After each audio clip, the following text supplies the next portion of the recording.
Today we're going to talk about measurement conversions. Measurement conversions can be within measurement systems. So example, inches to feet, grams to kilograms, ounces to pounds.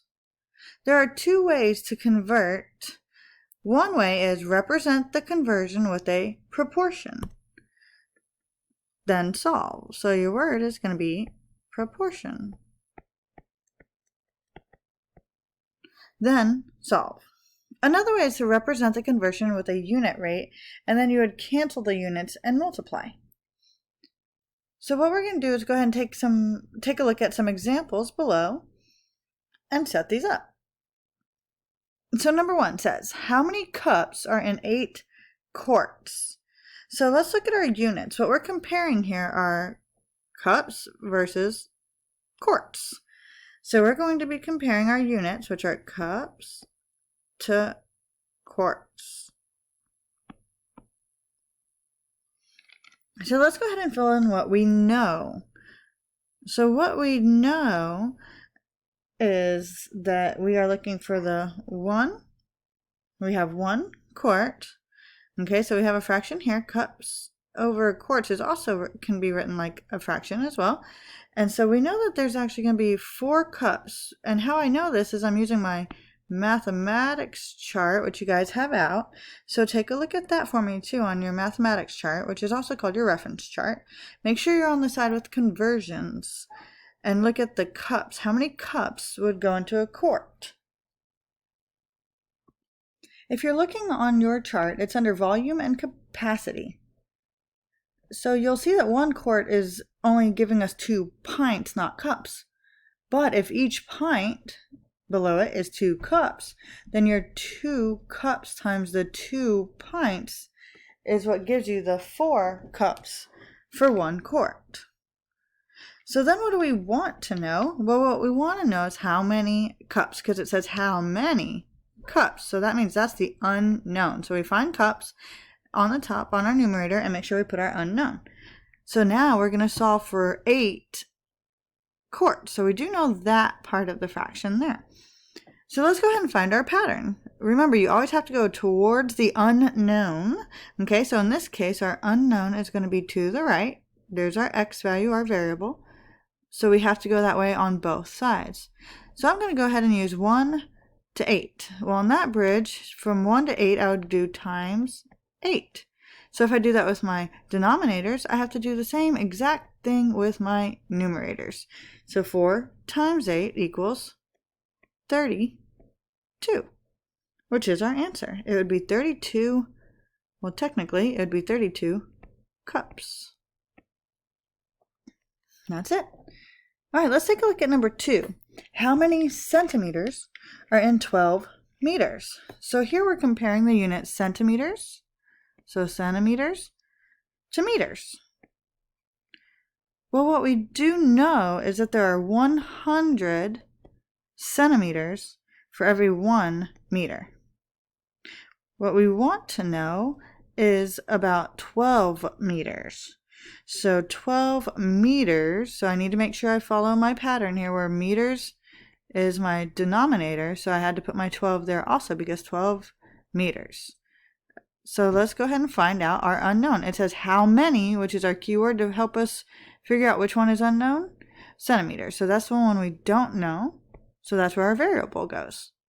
All right, let's work towards our variable. So again, we have to go towards the variable.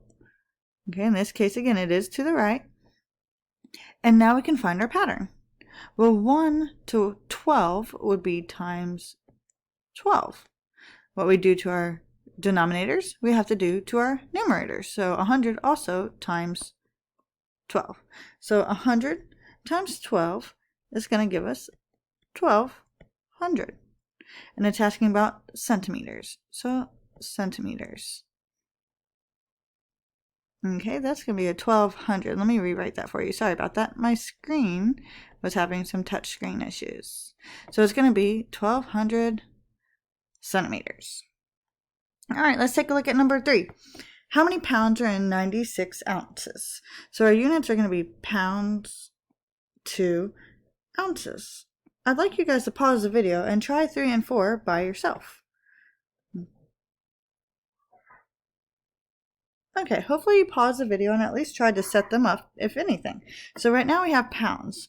So how many pounds are in 96 ounces? So what we do know is that for every 1 pound, there are 16 ounces. And then what we want to find is how many pounds. Again, that tells us that that's our variable. That's our unknown is pounds. Okay, so we're going to put an X for pounds because we don't know, but that's what we're looking for. But we do know that it's in 96 ounces. So I'm going to follow my pattern for ounces and make sure I put 96 as my denominator. All right, let's go towards our unknown again from here to here. So what I would need to do is figure out how many 16s goes into 96.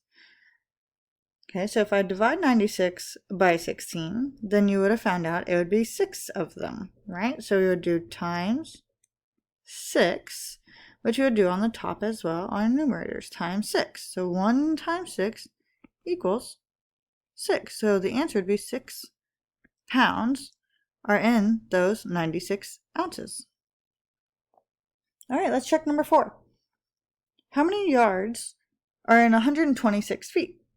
So here we are comparing yards to feet equals, well, let's see what we know and what we want to know. How many yards means that's our unknown, that's our variable, okay, are in 126 feet. So we want to be careful and follow our patterns. So first let's do what we do know. So what we do know is that every 1 yard is 3 feet. Okay, and then on our next fraction, we're going to set up what we want to know over what we know of that part. So if it's looking for yards, then I need to follow my pattern here again and make sure I stick with my numerator of yards and put the unknown because we aren't sure yet. And 126 feet. So we do know that is the feet that we're comparing. So what you would do is divide that also if you want to find your bridge to your unknown, okay, then you would be going towards the unknown. And 3 times, well, if you would have done your division, then you would know that 126 divided by 3 is 42. So that means 42 groups of 3 goes into 126.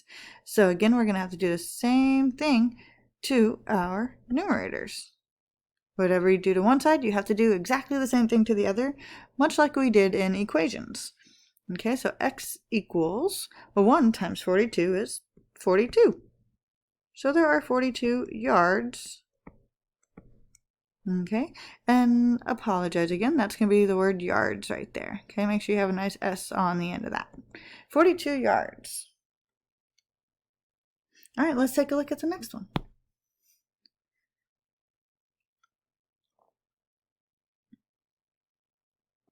Okay, on numbers 5 and 6, they are a great challenge.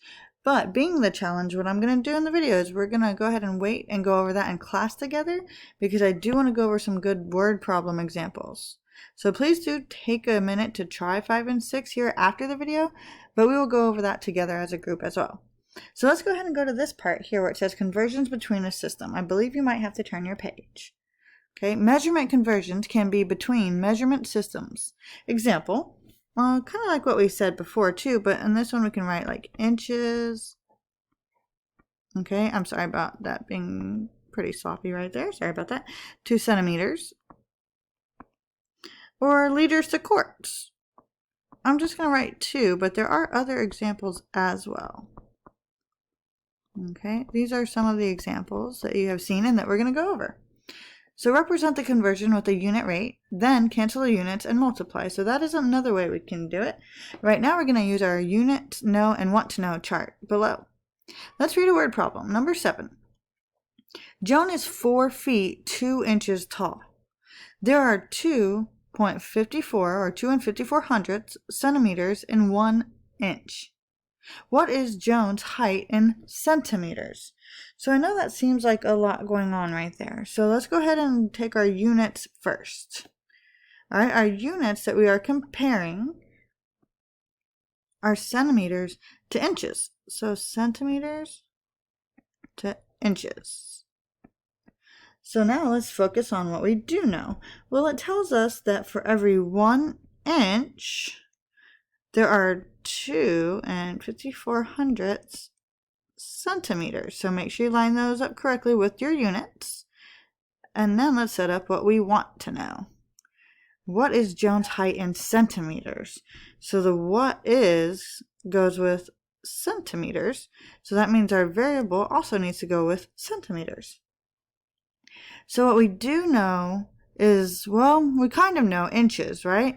We see this part right here, 4 feet 2 inches. This is very important because you do have to go from feet to inches. So we know there's 12 inches per foot. So for 4 feet, that would be 48. So we covered the 4, so once we use it, we lose it. But we still need this 2, which we can't forget because she's also plus 2 more inches, which is 50. So now we have what we know on this part is 50 inches. So let's find our pattern. So we can go from 1 to 50 because again we have to go towards the unknown. All right, and now let's do 1 times 50, and we would do the same exact thing to the top. If you want to, I would go ahead and pause the video and solve that real fast. 2 54/100 times 50 so that you can see what you get, and then come back.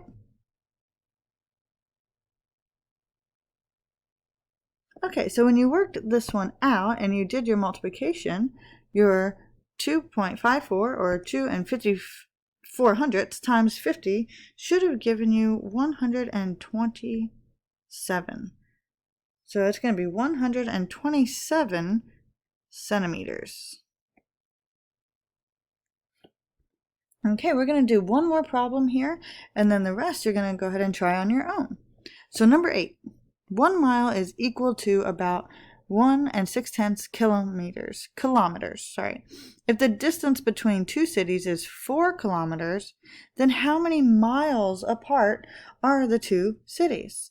So let's see what we know with our units first. Let's fill that out real fast. We are comparing miles, so miles to kilometers. Okay, and what we do know is that for every 1 mile, it is 1 6/10 kilometers. So then let's keep reading. If the distance between 2 cities is 4, then how many, there's my keywords I'm looking for, is the how many miles. Okay, so how many miles means that's the unknown, which is miles. So on my numerator, following my pattern, I'm going to put my variable because we don't know that part. All right, so for kilometers, we do know that it is 4 kilometers between the cities. So we do know it's 4 kilometers between them. So now let's solve for our unknown of miles. So if we're looking at our patterns here, again, we go towards the unknown. So we're going to go towards our x or any variable there. And 1 6/10 over to 4. And when you divide that, you'll see that it is 2. Let me change my color pen real fast so you can see. It is going to be times 2 5/10 to get there, because you would divide 4 by 1 6/10 to get that number. And then you follow the same pattern on top and do times 2 5/10 or 2 1/2. And 1 times 2 1/2 equals, well, 2 1/2. So how many miles it's asking for? It would be 2 1/2 miles apart. So remember, a lot of this is setting it up and finding the pattern and then following the pattern. All right, these ones are what you're going to work on next, and then we can check it together as a class, 9 through 12. All right, good luck.